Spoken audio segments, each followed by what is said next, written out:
उस समय था वैसा आज है। राम के चरित्र की दिव्यता जो उस समय थी वो आज है और ऐसी ही युगों युगों तक बनी रहेगी, क्योंकि परमात्मा श्री राम सत्य हैं और सत्य कभी ना मिटता है ना कभी बदलता है। सत्य तो सत्य होता है, सत्य ना नूतन होता है ना पुरातन होता है, सत्य सनातन होता है। श्री राम सनातन है, श्री राम शाश्वत हैं, श्री राम सत्य हैं। गणेश प्रसाद जी, जब भी किसी चक्रवर्ती नरेश को राजगद्दी पर बिठाया जाता है, अब आजकल तो राज्य व्यवस्था वैसी नहीं रही, पर जहां राजसी व्यवस्था थी और राजगद्दी पर राजा बैठते थे तो चक्रवर्ती के पद पर जब कोई विराजमान होता था तो एक परंपरा थी कि पूरे विश्व का नक्शा बना करके और वो उस राजगद्दी पर रख दिया जाता था। उसके ऊपर सम्राट बैठते थे और उसका अभिप्राय यह था कि अब यह चक्रवर्ती सम्राट हो गए हैं, सारे भूमंडल के राजा बन गए हैं। तो पूरे भूमंडल का मानचित्र बनाकर उस पर बिठाया जाता था। कैकेयी तो बड़ी विदुषी हैं, उन्होंने विचार किया कि मेरा राम सच्चिदानंद है, सत्य स्वरूप है, और सत्य स्वरूप राम जो है वो झूठे नक्शे पर नहीं बैठेगा। झूठा नक्शा कैसा सेठ जी? झूठा नक्शा ऐसा है कि भारत की भूमि में भी रावण के दुष्टों ने अपना आतंक मचा रखा है।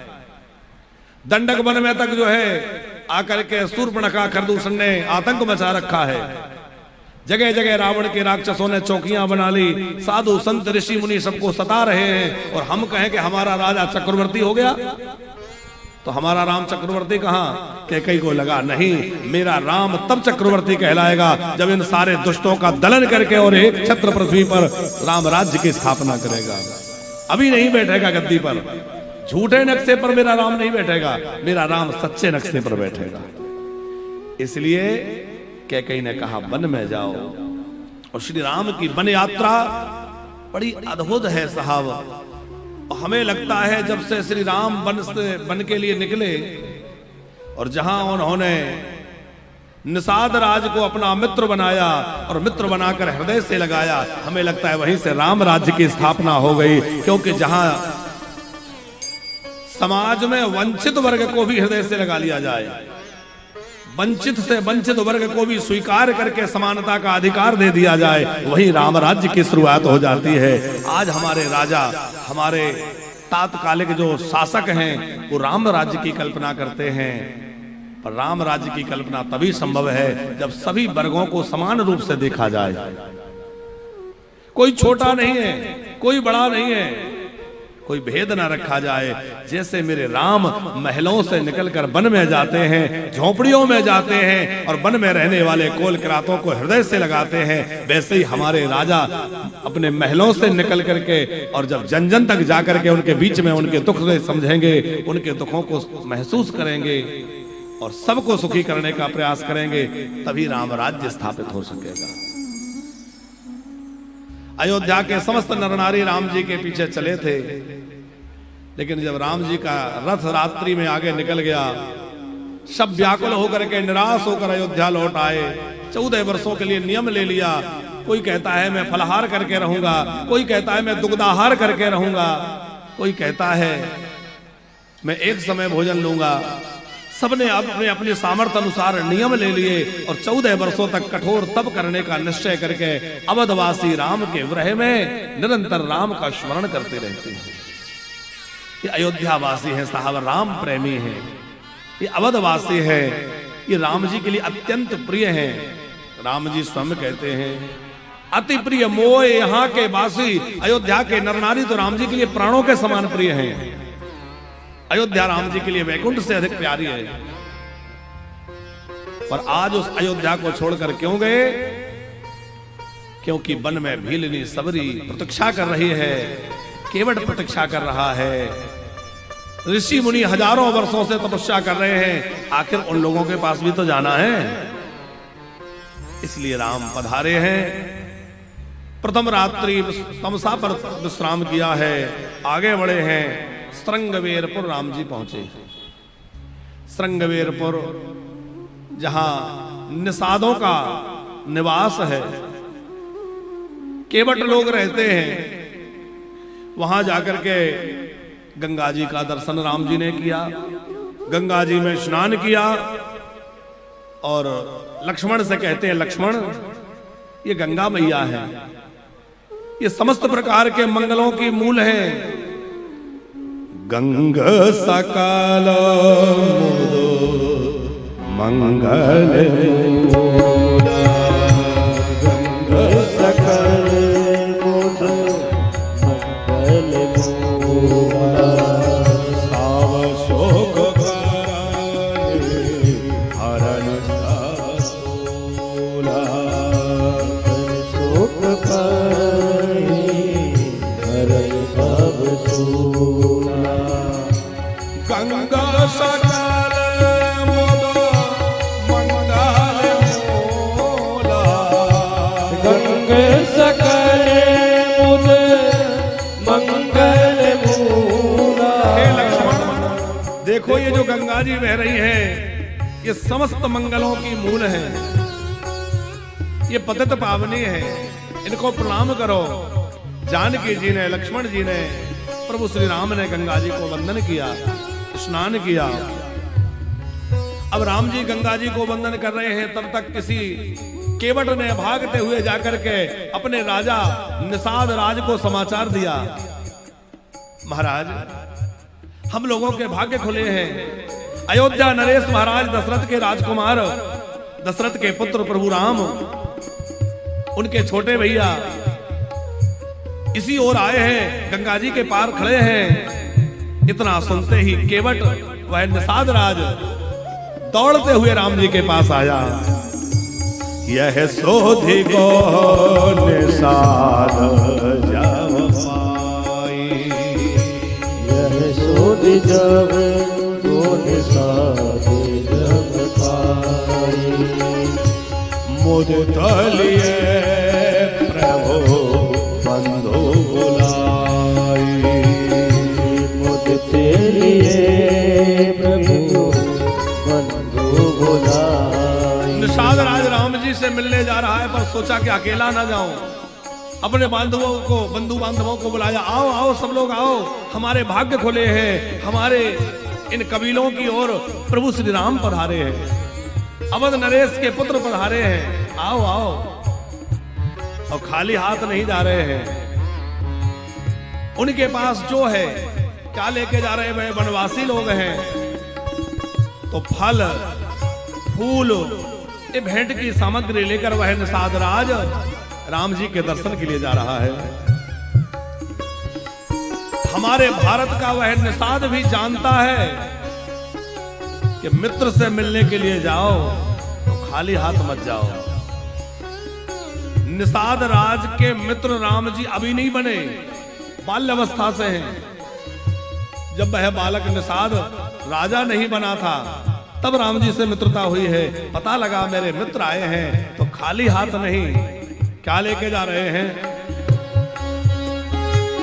लिए पाल मूल है तो भरी भारा, लिए पाल मूल है भरी भारा, हो लिए पाल मूल है भारी भारा, लिए पाल मूल भेंट भरी भारा, मेला न चले हर सो पारा, मेला न चले हर से अपारा, मेला न चले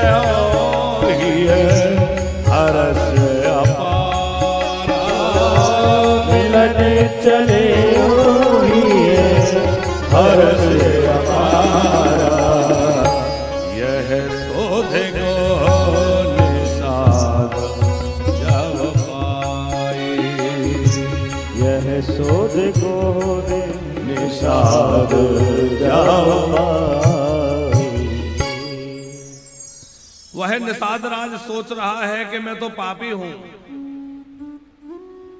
गंगा जी सबके पाप धोने वाली हैं, पर हम लोग तो ऐसे हैं कि जो सदा गंगा के तीर पर रहते हैं, पर हमारे पाप गंगा जी से भी नहीं धुलते। हम हिंसक हैं, मांस भोजी हैं, लेकिन आज पतित पावन प्रभु की दृष्टि हमारे ऊपर हुई है कि दीन लखत है सवन को, दीनन लखत न कोय। जो दीनन को लखत है, दीन दयाल समो। वह हड़बड़ाया हुआ, प्रेम में भरा हुआ, आनंद में डूबा हुआ निषाद राज दौड़कर समाज सहित आया। राम जी ने देखा निषाद राज आ रहे हैं, राम जी ने दौड़ करके उनसे मिलना चाहा। अब देखो, वो चरणों में गिरना चाहता है, राम जी को दंडवत प्रणाम करना चाहता है, पर राम जी ने प्रणाम नहीं करने दिया। राम जी ने बीच में पकड़ लिया और प्रगाढ़ आलिंगन करके हृदय से लगा लिया। उस केवट को, केवटों के राजा को प्रभु ने अपने हृदय से लगाया और मानो यहीं से राम राज्य की शुरुआत हो गई। निषाद राज ने सब बात पूछी, आकर हमारे भाग्य कैसे खुल गए, आपका अनायास और इस प्रकार बिना रथ बिना सेना, क्या बात है। तब राम जी ने कुछ बातें कही, पिता की आज्ञा है इसलिए हम वन में आए हैं। निषाद राज बोला, फिर आप मेरे घर चलिए, मैं जो कुछ रूखा सूखा बनेगा आपको खिलाऊंगा, आपकी सेवा करूंगा, आपको कोई कष्ट नहीं होने दूंगा। भगवान आप मेरे यहां पधारिए। लेकिन ठाकुर जी क्या बोले, राम जी, मित्र मैं अवश्य चलता, लेकिन मेरे मित्र, मेरी पिता की आज्ञा है कि मुझे किसी के घर नहीं जाना है, मुझे किसी के गांव में नगर में नहीं जाना है। मोह दीन पितु आयसु आना, पिताजी की आज्ञा है कि मैं उदासीन व्रत लेकर रहूं, और उदासीन व्रत में नगर गांव में किसी के घर में जाना उचित नहीं है, इसलिए मैं तुम्हारे घर नहीं चल सकता। निषाद राज ने तुरंत अपने सेवकों को बुलाया, कहा जल्दी से राम जी के विश्राम के लिए पर्णकुटी बनाई जाए। बड़ी सुंदर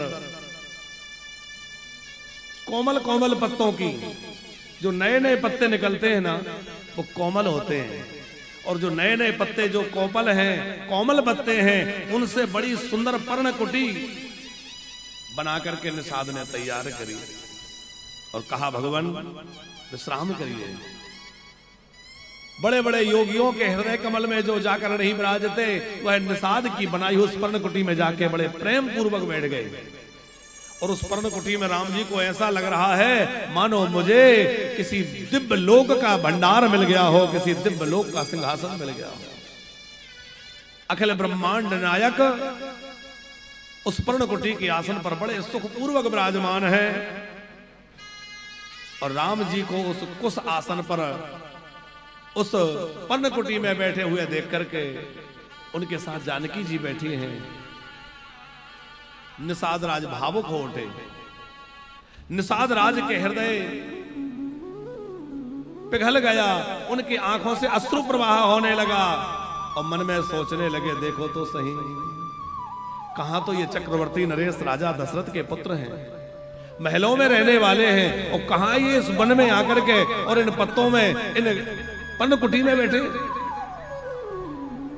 भायो विषाद निषाद भारी, कि रामो शीय मही शयन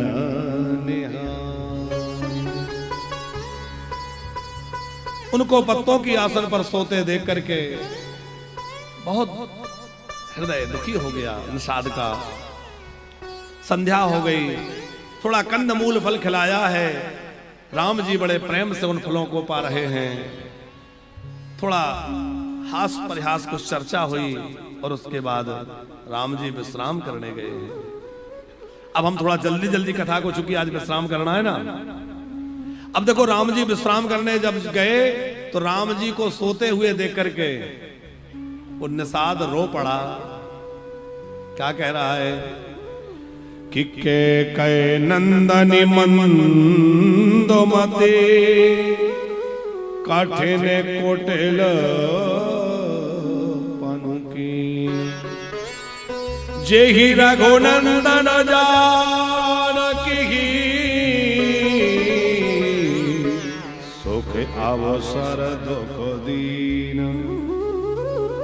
लक्ष्मण जी से कह रहे हैं भैया देखो तो सही वो कैकेयी की बुद्धि कैसी मारी गई, जिसने राम जी को सुख के समय में दुख दे दिया। अरे ये समय राम जी का राजमहलों में रहने का था, ये जंगलों में रहने का नहीं था। पर आज राम यहां बैठे हैं।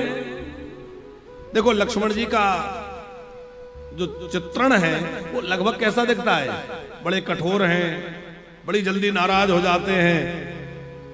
लेकिन लक्ष्मण जी यहां जो ज्ञान दे रहे हैं वो बड़ा अद्भुत है। उसको कहते हैं लक्ष्मण गीता। यहां लक्ष्मण जी ने जो निषाद को ज्ञान दिया उसका क्या नाम है, लक्ष्मण गीता। लक्ष्मण जी कह रहे हैं कि काहू न को सुख दुख करिदाता, काहू न को सुख दुख करिदाता, निज कृत कर्म भोग सब भ्राता, निज कृत कर्म भोग सब भ्राता, काहू न को सुख दुख करिदाता, काहू न को सुख दुख करदाता, निज कृत कर्म भोग सब भ्राता, निज कृत कर्म भोग सब भ्राता, निज कृत कर्म भोग सब भ्राता, निज कृत कर्म भोग सब भ्राता,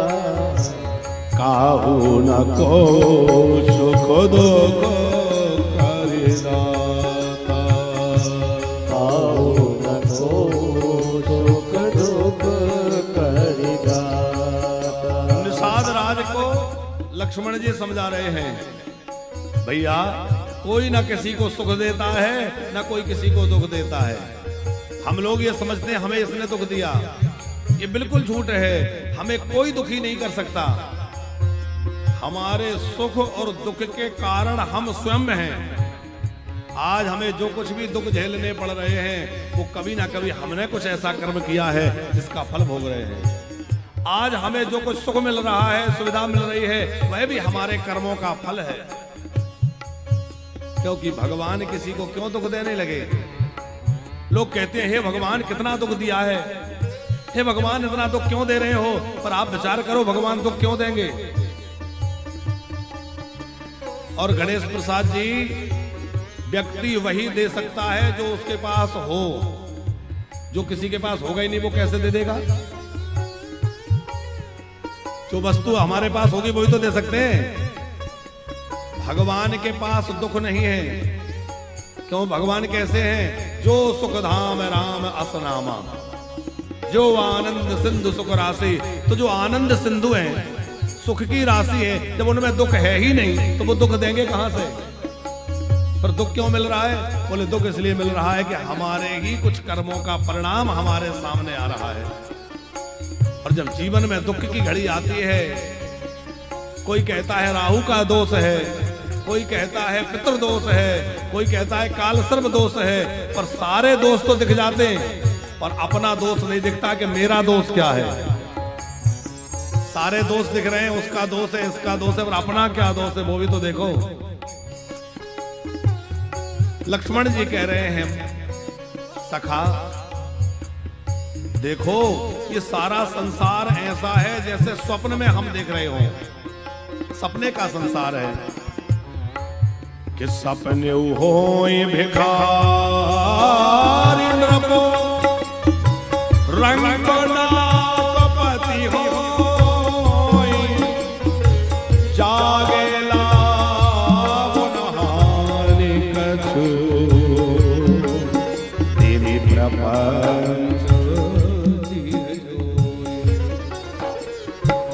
इस संसार में चाहे जितनी उपलब्धि प्राप्त कर लो, पर वो उपलब्धि नहीं है। चाहे जितना कुछ चला जाए वो हानि नहीं है। क्यों? सेठ जी, लक्ष्मण जी समझा रहे हैं, बोलिए संसार स्वप्न जैसा है। अब स्वप्न में भिखारी को राजा बनता हुआ देख ले, भिखारी के मैं राजा बन गया, तो क्या जागने के बाद कुछ लाभ हुआ? या राजा को स्वप्न आ जाए कि मैं भिखारी हो गया, तो क्या जागने के बाद उसका कुछ चला गया? स्वप्न में कोई राजा बन जाए या भिखारी बन जाए, कोई हानि लाभ होने वाला नहीं है। उसी प्रकार हमारा जीवन एक स्वप्न है। सच्चाई क्या है? बोले सच्चाई तो मृत्यु है साहब। है? हमने क्या पाया क्या खोया ये यही रह जाएगा। और जिस दिन हमारा सपना टूटेगा, सपना कब टूटा माना जाएगा? जिस दिन हमारी मृत्यु होगी। और स्वप्न टूटेगा तो यहाँ की उपलब्धि, यहाँ की हानि यहीं पड़ी रह जाएगी, कुछ हाथ नहीं लगेगा। साथ क्या जाएगा? हमने जो अच्छा किया है वो साथ जाएगा, जो बुरा किया है वो साथ जाएगा। इसलिए भैया जो साथ ले जाना है उस कमाई पर ज्यादा ध्यान देना, जो यहीं पड़ी रहेगी उस पर बहुत ध्यान मत देना। यहाँ की सुख सुविधा के लिए ठीक है, हम लोग जो कुछ करें अच्छी बात है, उसकी निषेध नहीं है, लेकिन उस बात में भी ध्यान रखें जो कमाई हमारे साथ जाना है, साथ क्या जाएगा उसका भी ध्यान रखें। सब लोग यदि सो रहे हैं तो जागा हुआ कौन है? क्या कोई जागा हुआ नहीं है? बोले नहीं, कुछ लोग जागे हुए हैं। कौन? जाना हो जावाही जीवो जाग जागा, जाना हो जावाही जीव जग जागा। कौन जागा हुआ है? जब सब बेसाय विलास विरागा, जब सब बेसय विलास विरागा। जाना हो जब ही जीव जग जागा, जाना हो जब ही जीव जग जागा। जब सब विषय विलास विरागा, जब सब विषय विलास विरागा। विषय विलास विरागा। जाना हो जावाही जीव जग जागा, जाना हो जावाही जीव जग जागा। जीव जग जागा, जीव जग जागा। जागा हुआ कौन है? सरल शब्दों में समझिए, यदि संसार अच्छा लग रहा है, भोग अच्छे लग रहे हैं, तो समझ लेना हम सोए हुए हैं। और यदि हमें भगवान अच्छे लगने लगे तो समझ लेना हम जाग चुके हैं। यदि हमें संसार की बातें ज्यादा अच्छी लगती हैं तो हम सोए पड़े हैं, और हमें सत्संग की बातें ज्यादा अच्छी लगती हैं तो अब हम जाग गए। जागा हुआ वह है जिसको भगवान प्यारे लगने लगे, संत प्यारे लगने लगे, भगवान की कथा सत्संग प्यारा लगने लगे, समझ लेना अब हम जाग रहे हैं। लक्ष्मण जी ने कहा, मित्र पता है सच्चा परमार्थ क्या है? लक्ष्मण जी परमार्थ की परिभाषा देते हुए कह रहे हैं, सखा परम परमार्थ एहू और मन क्रम वचन राम पद नेहू। सबसे बड़ा परमार्थ है कि मन से, वाणी से और क्रिया से भगवान के चरणों में प्रेम हो जाए। इससे बड़ा कोई परमार्थ नहीं है। क्यों? बोले राम ही परमार्थ रूप है। राम ब्रह्म परमार्थ रूपा, अविगत अलख अनादि अनूपा। श्री राम जो है वो परमार्थ रूप हैं। उन राम का भजन करना, उनमें मन लगाना, वही परमार्थ है। लक्ष्मण जी कह रहे हैं। तो निषाद राज ने पूछा कि जब वह परम ब्रह्म रूप हैं, परमार्थ रूप हैं, तो फिर वो प्रकट क्यों हुए? उन्होंने ये मनुष्य लीला क्यों कर रहे हैं? लक्ष्मण जी कह रहे हैं, भागत भूमि भूसुर सुरभि सोरोहित लागे कृपाल, करत चरित धारे मानो जेतनो, सोना तो मिटहि जग जाल। किसके लिए भगवान अवतार लिए? लक्ष्मण जी की वाणी में सुनिए। भगत भूमि भूसुर सुरभि सोर, यहां 5 को लक्ष्मण जी ने कहा है। वैसे तुलसीदास जी 4 की बात करते हैं, विप्रधेनु सुर संत हित, लेकिन लक्ष्मण जी यहां 5 का नाम ले रहे हैं। सबसे पहला कौन? बोले भगत, क्योंकि जिससे बात कर रहे हैं वो कौन है? भक्त है कि नहीं? निषाद राज। लक्ष्मण जी कह रहे हैं, राम जी राजमहल छोड़कर वन में आए हैं तो भक्तों के लिए तो आए हैं। राम जी परम ब्रह्म निराकार रूप है, वो साकार बने हैं तो भक्तों के लिए तो आए हैं। इसलिए कह रहे हैं भक्त। भूमि माने पृथ्वी, भूसुर माने ब्राह्मण, सुरभि माने गाय और सुर माने देवता। सुरहित लाग कृपाल, करत चरत धरि मनुज तनु, सुनत मिटहि जग जाल। इनके लिए राम जी अनेक प्रकार की लीलाएं करते हैं। अब इस तरह से चर्चा करते करते रात्रि बीत गई, सवेरा हो गया। और जैसे ही सवेरा हुआ, राम जी ने बरगद का दूध बुलवाया और बरगद के दूध से जटाएं बनाई। राम जी की जो घुंघराली बड़ी सुंदर केस हैं, अलकें, उनको जटा बना लिया। लक्ष्मण जी ने भी जटा बनाए और सुमंत जी ने जब जटा बनाते हुए देखा तो व्याकुल होकर रो पड़े। कहां तो इस मस्तक पर राज मुकुट सुशोभित होना था और कहां इस मस्तक पर जटा मुकुट बन गया है। हे विधाता, तेरी कैसी करनी है? राम जी निषाद राज से कहे कि देखो भैया, अब हमें आगे बढ़ना है, अब हमें आगे बढ़ना चाहिए। राम जी थोड़ा आगे बढ़े और कहां पहुंचे? गंगा जी के घाट पर। और गंगा जी के तट पर जैसे ही पहुंचे तो यहां से बड़ा विलक्षण मानस का प्रसंग, जो केवट प्रसंग है, वो प्रारंभ हो रहा है। गोस्वामी जी कहते हैं, मांगी नाव न केवट आना, मांगी नाव, प्रेम से कहिए, केवट आना, कहा हो तुम्हारा मरम में जाना, कहा हो तुम्हारे मरम में जाना।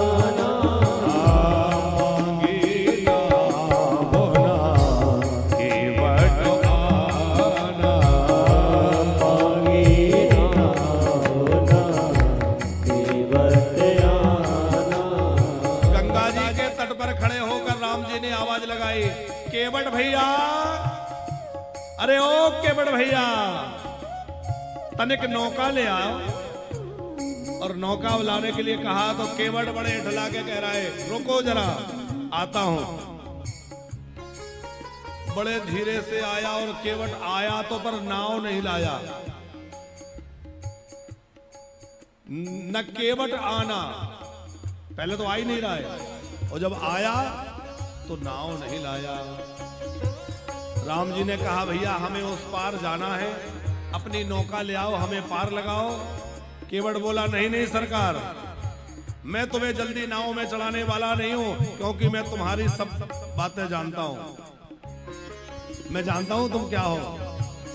कहा हो तुम्हारा मरम में जाना, हो तुम्हारे मरम में जाना, कहा हो तुम्हारा मरम में जाना, हो तुम्हारे मरम में जाना, मांगी ना बोला के बजाना, मांगी ना बोला न के बजाना।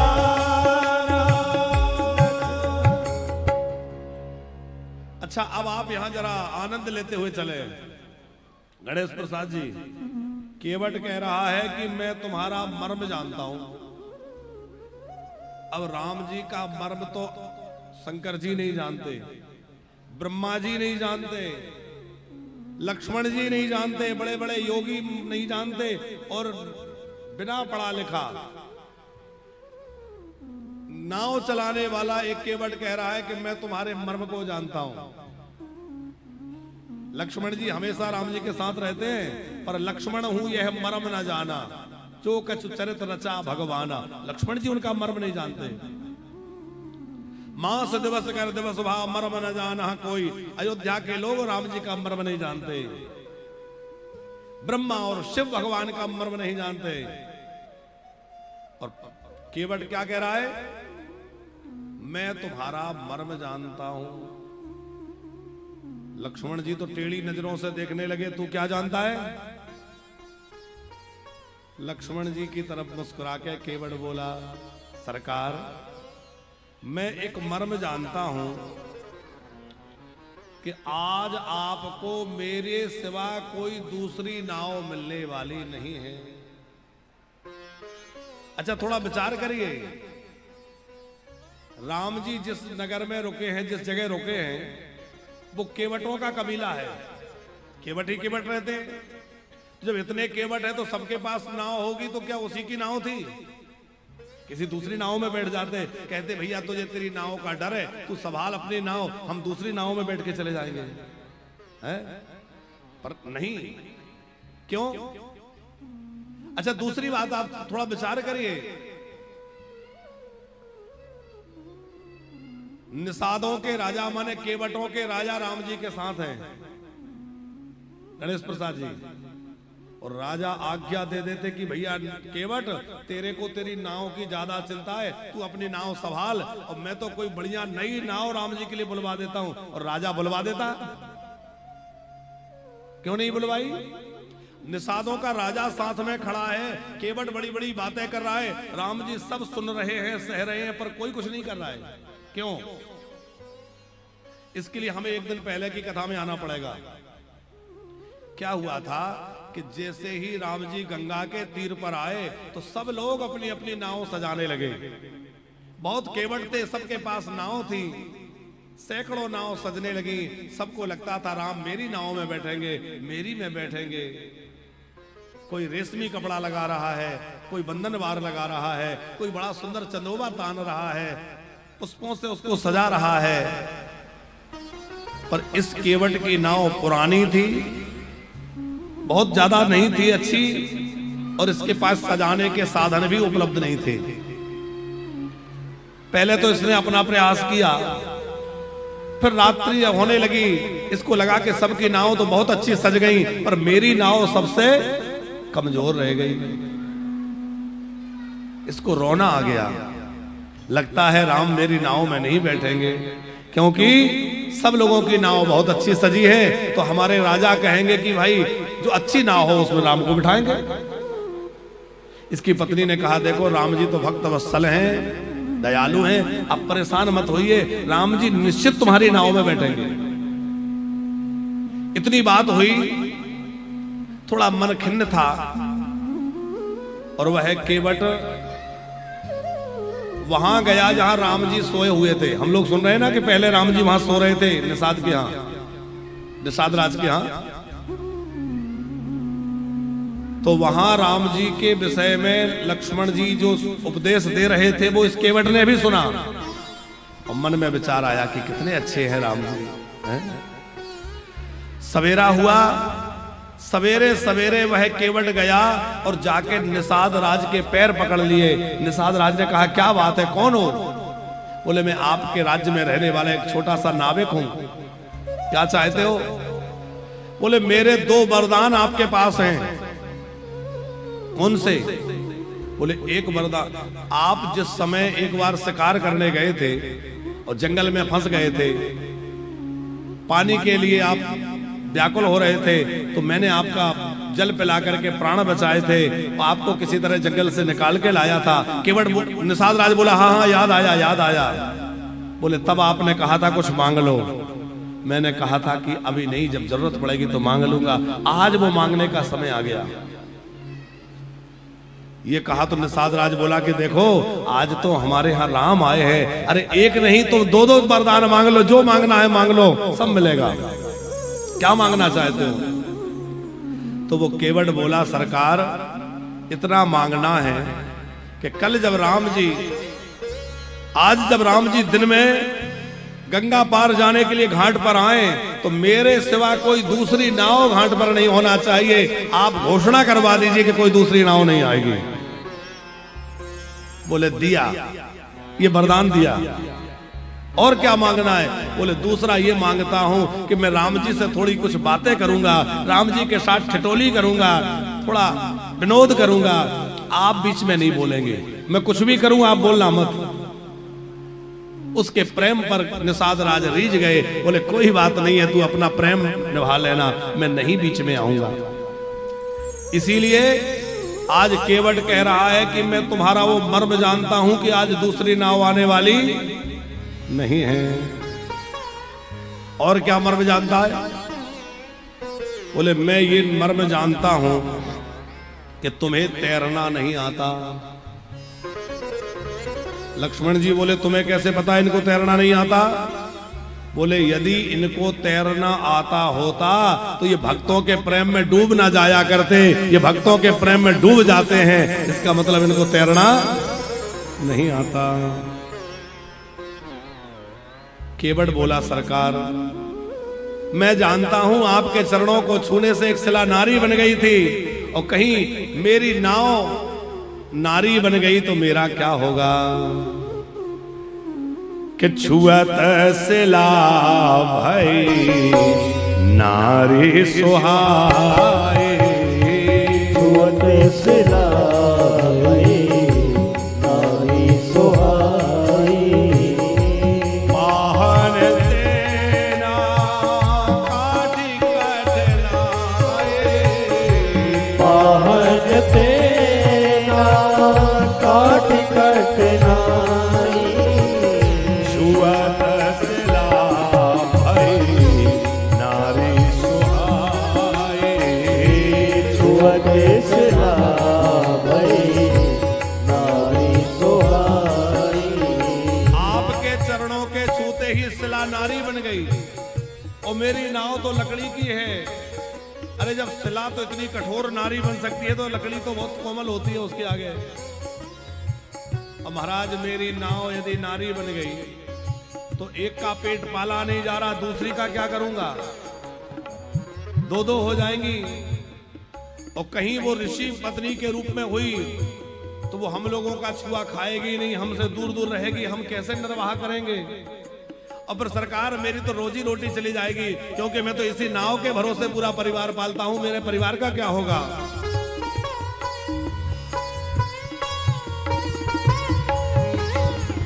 यही प्रतिपाल हो सब परिवार हो, यही प्रतिपाल हो सब परिवार हो, यही प्रतिपाल हो सब परिवार हो, यही प्रतिपाल हो सब परिवार हो, नहीं जाना हो कछो अवर कवारो, नहीं जाना हो कछु कबारो नहीं जाना कछु और कबारो नहीं जानो कछु और कबारो। महाराज मैं तो इसी के भरोसे अपना परिवार पालता हूँ, दूसरा कोई धंधा रोजगार जानता नहीं हूँ, और यदि नौका नारी बन गई तो मेरा तो सब कुछ चला जाएगा। इसलिए सरकार मैं आपको इस प्रकार नौका में नहीं चढ़ा सकता। राम जी ने कहा तो कैसे चढ़ाओगे? बोले पहले मैं आपके पैरों को धोऊंगा, इनमें कोई रज लगी ना रह जाए, इनमें धूल लगी ना रह जाए, क्योंकि इनके धूल में ही गड़बड़ है। मैं पहले इन पैरों को बढ़िया से रगड़ रगड़ के धोऊंगा, और जब मैं संतुष्ट हो जाऊंगा कि हाँ कुछ नहीं होगा, तो नौका में चढ़ाऊंगा। जो प्रभु पार अवश्य का चाहो, और मोहि पद पदो पखार। आप यदि नाव में चढ़ना चाहते हैं तो आप खुद कहिए कि मैं पैर पखारूं। मोई पद पदुम पखारन कहूं, आप कहेंगे तो मैं पैर धोऊंगा नहीं, मेरी क्या पड़ी है, ये बैठा हूं। अकड़ के खड़ा हो गया। राम जी बोले भैया जल्दी करो, मुझे पार जाना है। केवट बोला सरकार सुनो, मैं आपसे एक बात सच्ची सच्ची कह रहा हूं कि मैं तुमसे उतराई नहीं लूंगा। तुम ये सोच रहे होगे कि मेरे पास इसको देने के लिए उतराई नहीं है, क्योंकि राम जी कोई कुछ लेके तो चले नहीं, खाली हाथ है। तो मैं तुमसे वचन देता हूं कि मैं उतराई नहीं लूंगा, लेकिन बिना पैर धोए चढ़ने नहीं दूंगा, पहले पैर धोऊंगा। कि पद कमल धोई चढ़ाए नावनाथ, उतराई जाओ। पद कमल धोई चढ़ाए नावनाथ, उतराई जाओ। मोहि राम राम आन दशरथ सबत तव साथी। मोहि राम राम आन दशरथ सबत तव साथी कहो। और सुनो महाराज, केवट कह रहा है मैं तुम्हारे पिता दशरथ जी की सौगंध खा के कह रहा हूं कि तुमसे उतराई नहीं लूंगा। लक्ष्मण जी को क्रोध आ गया कि अब तो कुछ ज्यादा ही हो रहा है, अब तो ये पिताजी तक पहुंच गया। लक्ष्मण जी का तरकस पर हाथ गया और जैसे उन्हें तीर खींचा, बाण निकाला। बाण निकाला तो केवट बोला हाँ हाँ छोटे सरकार निकालो, बाण निकालो, चलाओ, मार डालो मुझे। पर सुनो छोटे सरकार, तुम मुझे बाण चलाकर मार दोगे तो मेरी तो भाग्य खुल जाएंगे, क्योंकि ऐसी मृत्यु किसको मिलती है जो मुझे मिलेगी। लक्ष्मण जी ने कहा कैसी? बोले जिन प्रभु का नाम मरते समय मुंह में नहीं आता, वो परमात्मा श्री राम सामने खड़े हैं, ऐसी मृत्यु किसको मिलेगी? साहब मर जाने दो। और फिर गंगा जी का तट, सामने राम जी, और राम के लघु भ्राता के द्वारा मेरे प्राणों का हरण होगा। और इतना ही नहीं, जब मैं मर जाऊंगा तो मेरी पत्नी मेरे बच्चे रोते बिलखते आएंगे, राम जी के पैर पकड़ लेंगे और कहेंगे कि अब हमारा तो कोई है नहीं, अब आप रुक जाइए। तो जब तक मेरा अंतिम संस्कार भोज भंडारा सब नहीं हो जाए तब तक राम जी को रुकना पड़ेगा। तो इससे बढ़िया क्या बात होगी कि राम जी के द्वारा सब काम होगा। तो मार डालो, मार डालो। लक्ष्मण जी ने तुरंत बाण पीछे कर लिया। इसको मारने में तो और झंझट है, इसको मार दिया तो इसका सब हमें ही करना पड़ेगा। बरो तीर मारा हो लखनऊ में, जब लगी न पारे पुकारे हो। बरो तीर मारा हो लखनऊ में, जब लगी न पारे पुकार हो। तब लगे तुलसी दास नाथ, कृपाल पारे उतारे हो। तुलसीदास नाथ कृपाल पार उतारम।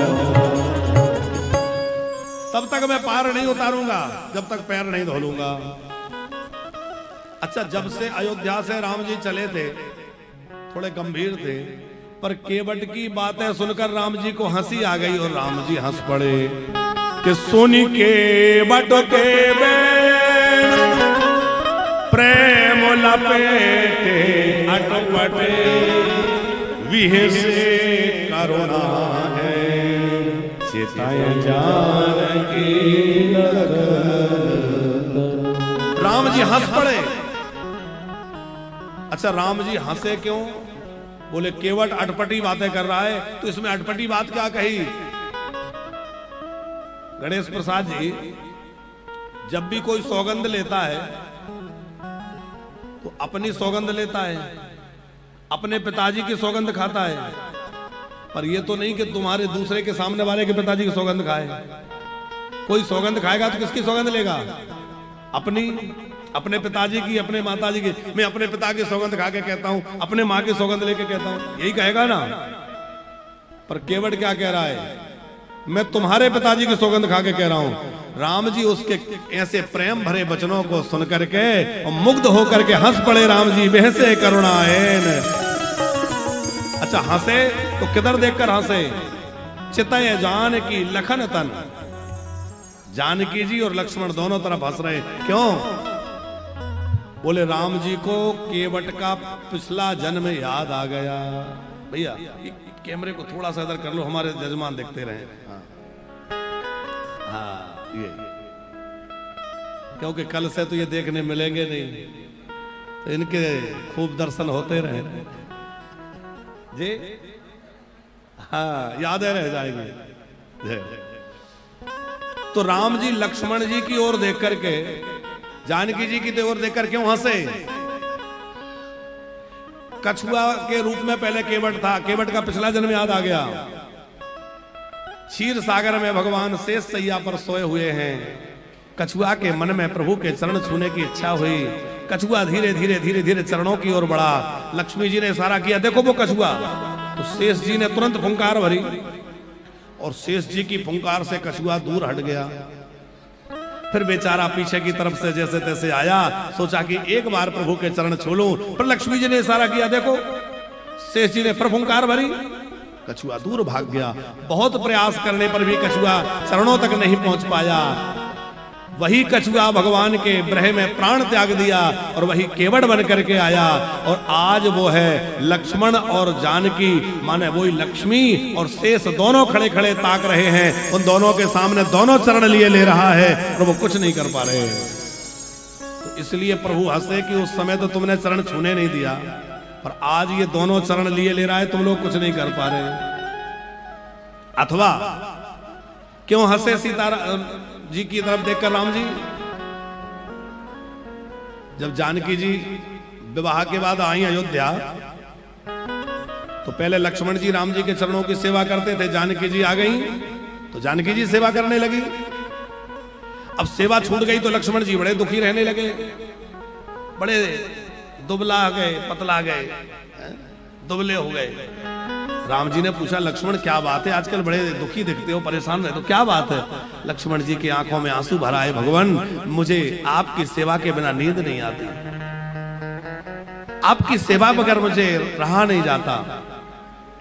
राम जी ने कहा कि ऐसा करना, अभी होली का त्योहार आ रहा है, तो तुम अपनी भाभी मां से कुछ मांगोगे तो मेरे चरणों की सेवा मांग लेना।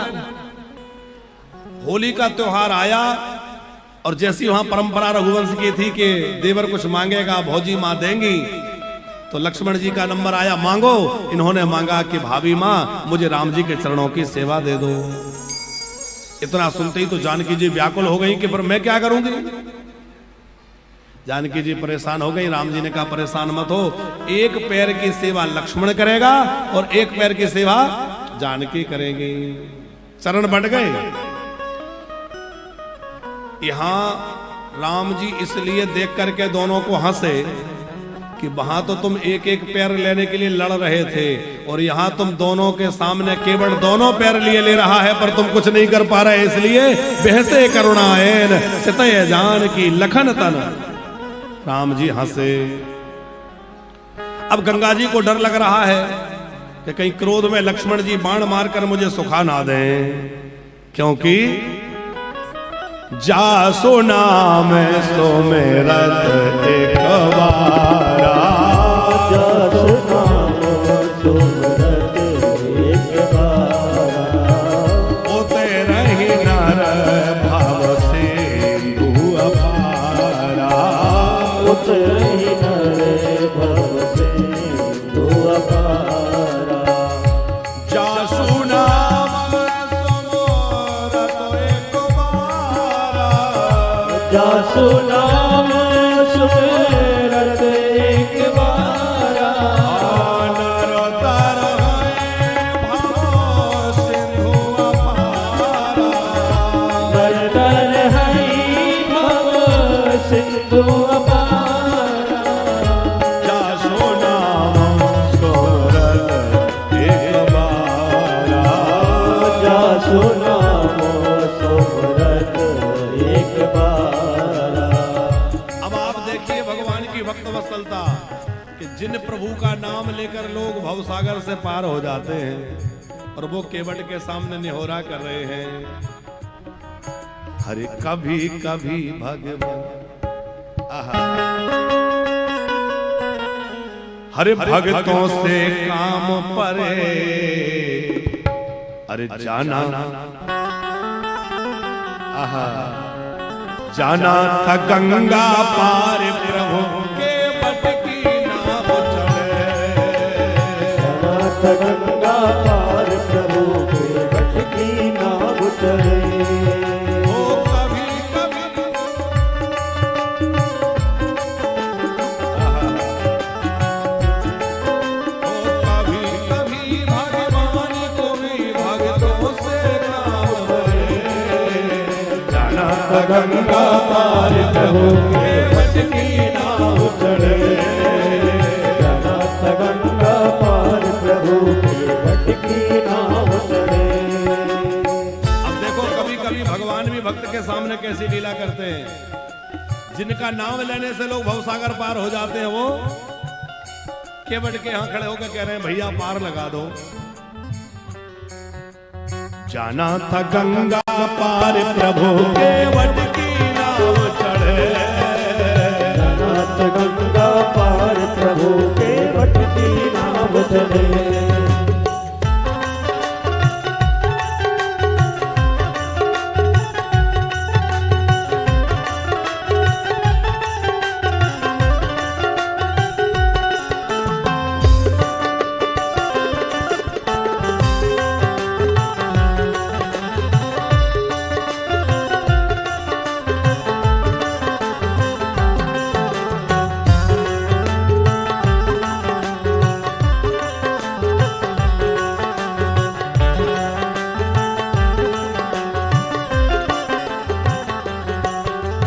जाना था गंगा पार प्रभु केवट की नाव चढ़े, नाथ गंगा पार प्रभु के बट की नाव चढ़े।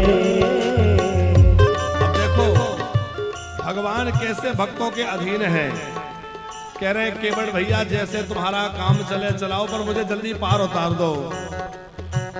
बेगी आने जल पखारो, बेगी आने जल पाए पखारो, होत विलंब उतारा पारो, होत विलंब उतार नहीं पारो। केवट ने कहा भगवान ऐसे नहीं, पहले पैर धुलवाइए। राम जी बोले केवट भैया बहुत देर हो रही है, जल्दी करो। कोई बात नहीं है, तुम्हारे को जैसे तुम्हारी नाव बचे वैसे कर लो। आज्ञा मिल गई। केवट ने तुरंत अपनी पत्नी को बुलाया, अपने बच्चों को बुलाया, आओ आओ राम जी के चरण धोएंगे। और एक कठौते में पानी भर लाया। कठौता समझते हैं आप लोग? लकड़ी का एक पात्र होता है, तो नाव से पानी जब कभी नाव में आ जाए तो वो निकालने के लिए नाव में लोग रखते थे, उसको कठौता बोलते हैं। अच्छा गणेश प्रसाद जी, यहां थोड़ा विचार करिए, क्या केवट के पास एक भी बढ़िया बर्तन नहीं था जिसमें राम जी के चरण धोले? लकड़ी का ही कठौता क्यों लाया? एक तो इसलिए सोच रहा होगा कि नाव भी लकड़ी की है, कठौता भी लकड़ी का ले चलूं, यदि कोई चमत्कार होना होगा तो इसी से पता चल जाएगा। वो भी लकड़ी, ये भी लकड़ी। दूसरी बात यह है कि धातु के पात्र में चरण पखारूंगा तो जैसे ही चरणामृत समाप्त होगा फिर कुछ नहीं रह जाएगा, पर लकड़ी का पात्र जो है वो पानी को चूस लेता है, सूख जाता है कि नहीं? उसमें चरणामृत का वह रस विद्यमान बना रहेगा और उसी में मैं गंगा जल डाल डाल करके चरणामृत का स्वाद जीवन भर लेता रहूंगा, इसलिए उसने लकड़ी का पात्र लिया। और तीसरी बात, केवट भले ही बिना पढ़ा लिखा है पर भगवत भक्त है, वो जानता है कि कैकेयी मां ने कहा है कि राम जी को उदासीन व्रत रहना है, तापस वेश विशेष उदासी, और उदासीन व्यक्ति कोई धातु के पात्र को नहीं छू सकता, और मैं धातु के पात्र में चरण पखारूंगा, इनका व्रत भंग हो जाएगा, इसलिए लकड़ी का पात्र लेकर आया है। मेरे राम की मर्यादा नहीं भंग होना चाहिए। कि पानी कठवता भारी ले आवा, पानी कठवता भरी ले आवा, अति आनंद उमग अनुराग, अति आनंद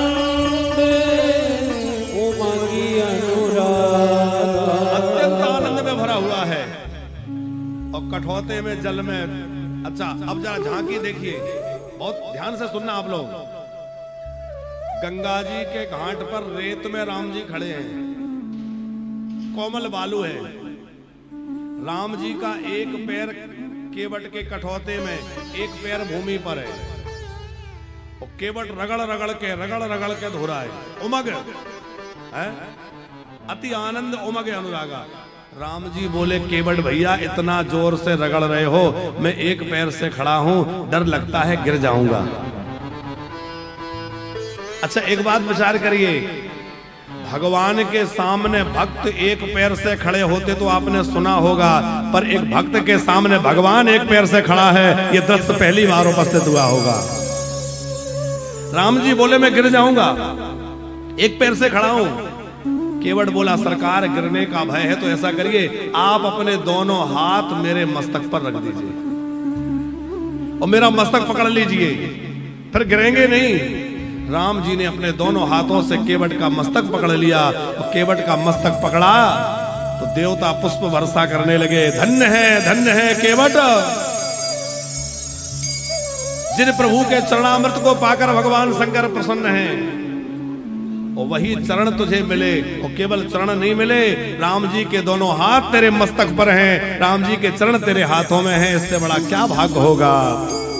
कि बरसी बरसी सुमन सुरो सकल सिहाई, बरसी सुमन सुरो सकल सिहाई।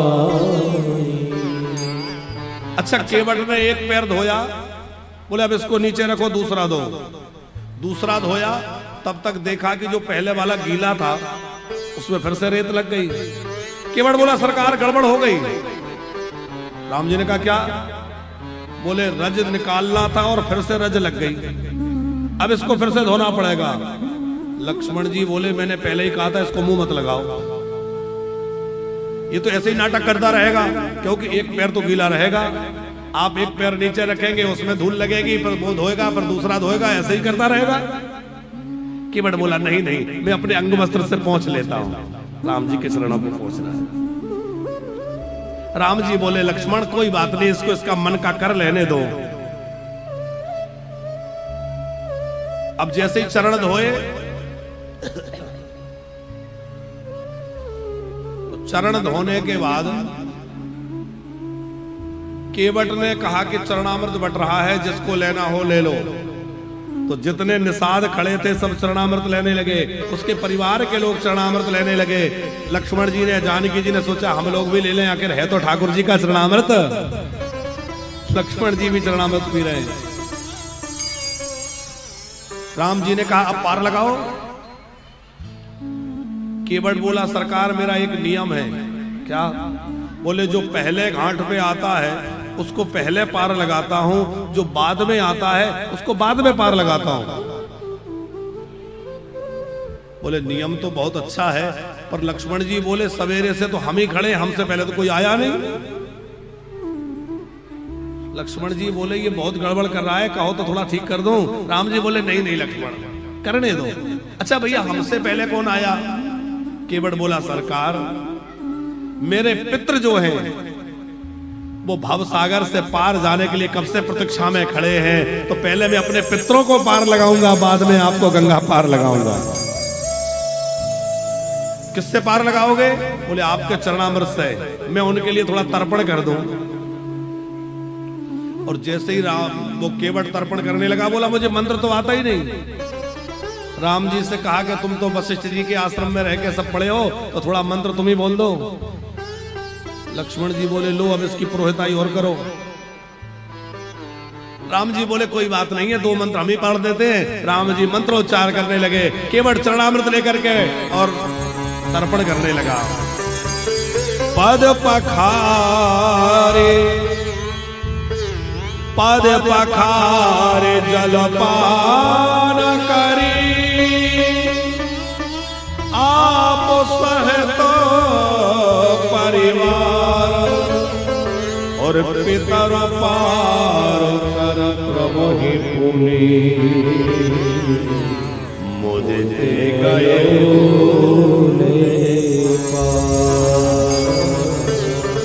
केवट ने पहले किसको पार लगाया?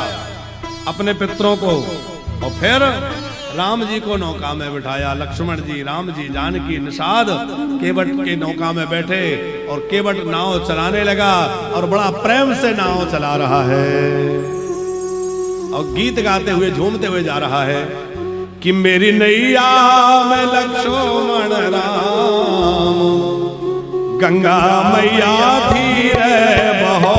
मेरी नैया में लक्ष्मण राम गंगा मैया धीरे बहो।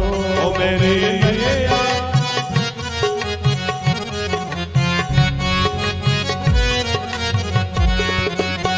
नैया में लक्ष्मण राम गंगा मैया धीरे बहो।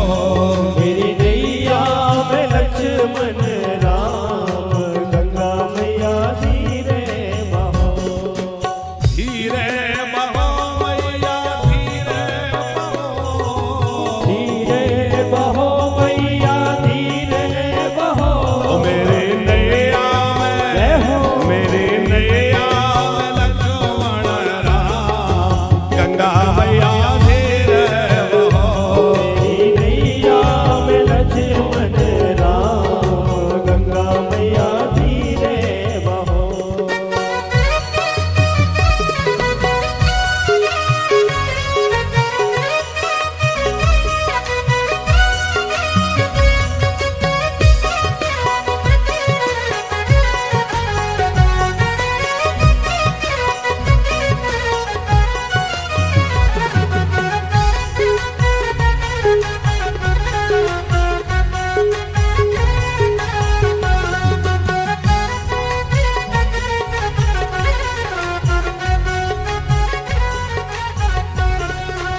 कौन की नैया कौन की गंगा। कौन की नैया कौन की गंगा। ताली मत बजाओ नहीं तो थक जाओगे, वैसे ही भूखे आए होगे बेचारे हैं। कौन की नैया कौन की गंगा। कौन की नैया कौन की गंगा। अरे कौन के लक्ष्मण राम, अजी कौन के लक्ष्मण राम।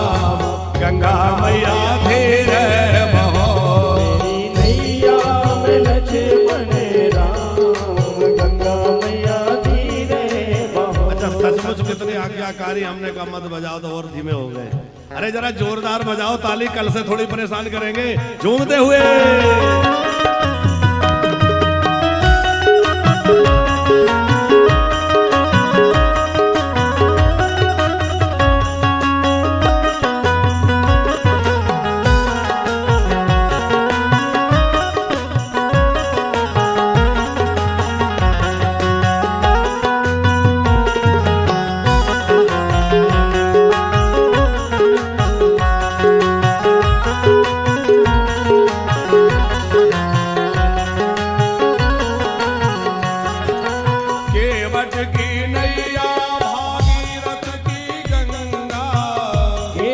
नैया भागीरथ की गंगा, केवट की नैया भागीरथ की गंगा, केवट की नैया भागीरथ की गंगा। राजा दशरथ के राजा दशरथ के लक्ष्मण राम गंगा मैया तेरे बहो। राजा दशरथ के लक्ष्मण राम गंगा मैया धीरे बहो। मेरे नैया लक्ष्मण राम गंगा मैया धीरे बहो। मेरी नैया लक्ष्मण राम गंगा मैया धीरे बहो। अब केवट बड़े प्रेम से नौका चला रहा है, वो आनंद में नौका चली जा रही है।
लक्ष्मण राम गंगा मैया धीरे बहो। अरे गंगा मैया धीरे बहो, गंगा मैया धीरे बहो। बोले भगवान की जय हो। अब देखो केवट राम जी को नौका में बिठा के ले जा रहा है, और जैसे ही घाट आने वाला था तुरंत नौका को घुमा दिया। राम जी को लगा कि कुछ छूट गया होगा, कुछ लाना रह गया होगा। फिर इस पार आया। अब इस पार आया तो जैसे ही घाट आने वाला था फिर घुमाया, फिर उस पार पहुंचा, फिर घुमाया। राम जी ने कहा भैया ये क्या कर रहे हो? लक्ष्मण जी बोले मैं तो पहले ही कह रहा था इसको सिर पे मत चढ़ाओ। अब ये घुमा रहा है, यहां से वहां नाटक कर रहा है। केवट बोला सरकार ये बताइए, आपको 14 वर्षों तक वन में रहना है, कोई ये तो नहीं है कि इतने दिनों तक वहां रहना है? बोले नहीं। तो बोले 10-5 दिन मेरी नौका में बैठे रहो, आपका क्या हर्ज है? नौका तो मुझे चलानी है, बैठे रहो। राम जी बोले वो तो ठीक है, पर तुम ऐसे गोल गोल घुमाते हो तो चक्कर आ जाता है। केवट बोला वाह सरकार, मैंने गंगा जी में 4 चक्कर क्या लगाए, आपको चक्कर आने लगे, और आप हमें 84 बार चक्कर लगवाते हो, हमें चक्कर नहीं आते होंगे, आप जीवों को 84 बार घुमाते हो। राम जी बोले भैया तुझसे मैं हार गया, बस तू पार लगा दे। और केवट ने पार लगाया है। जैसे ही राम जी नौका से उतर के खड़े हुए तो अब देखिए आनंद। जैसे ही राम जी उतर के खड़े हुए तो केवट तुरंत चरणों में गिर गया। अभी तक केवट ने प्रणाम नहीं किया था, अब राम जी के सामने तुरंत केवट चरणों में गिर गया कि उतरे ठाड़ी भय सुर शरीरे सिय राम लखन समेता केवट उतर दंडवत कीन्हा केवट उतर दंडवत कीन्हा। अच्छा देखो, केवट ने अभी तक दंडवत नहीं किया था, अब दंडवत कर रहा है। लक्ष्मण जी बोले देखो तो इसका नाटक, पहले कितना अकड़ रहा था, अब पैरों में गिर रहा है। केवट बोला सरकार ये तो घाट घाट की बात है, किसी घाट पर अकड़ने से काम चलता है और किसी पे चरण पकड़ने से काम चलता है। मेरा उद्देश्य ना अकड़ना है ना पकड़ना है, राम जी को रोक के रखना है। वहां राम जी अकड़ने से रुक रहे थे, अब यहाँ अकड़ से नहीं रुकेंगे, यहाँ तो चरण पकड़ से रुकेंगे, इसलिए मैंने पैर पकड़ लिए। पर राम जी के मन में एक संकोच है, क्या? प्रभु ही सकोच यही नहीं कछु दीना। राम जी सोच रहे हैं मैंने इसको कुछ दिया नहीं। तो राम जी मन में विचार मग्न हैं। केवट बोला सरकार आप क्या सोच रहे हैं, इतना गंभीर क्यों हो गए?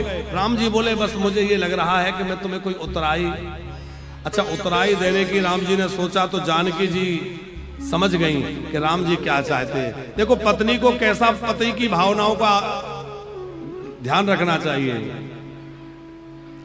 जानकी जी पहचान गई कि पिय ही की सिए जानन हारी और मन मुदरी तब तुरंत भैर भी लगा रहे।